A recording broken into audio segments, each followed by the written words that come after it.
জামাই বউ একসাথে রেডি হলে যে অবস্থা হয়, আমি বারবার ওর সামনে চলে আসছি, ও একবার এই সেটে যায় একবার ওই সেটে যায়। সো এই তো রেডি হওয়া ডান, আমরা এখন একসাথে বাইরে যাচ্ছি, একটু ঘুরবো ফিরবো, কফি টফি খাবো, শপিং টপিং করবো, এই আর কি। আমরা সোজা গিয়েছি শপিং করতে, কিন্তু হঠাৎ করে আমার মাথা ব্যথা শুরু হয়ে গিয়েছে। আমি বললাম যে না, চলো আগে কফি খাই।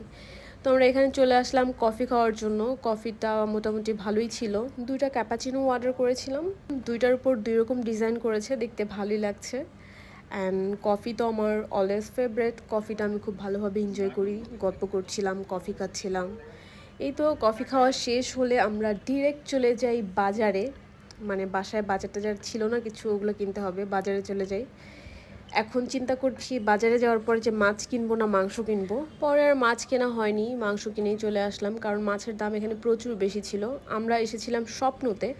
আর শপিং করার শেষে যেটা শুনলাম, ওদের এই মাস থেকে যেটা শুরু করেছে, ওরা আর ব্যাগ ফ্রিতে দিবে না। মানে ওদের ওখানে শপিং করলে আর ব্যাগ দিবে না ওরা। আপনি চাইলে ব্যাগ কিনে নিতে পারেন, বা আপনাকে নিজেকে ব্যাগ ক্যারি করে নিয়ে যেতে হবে। কিন্তু ব্যাগের কোয়ালিটি এত বাজে ছিল।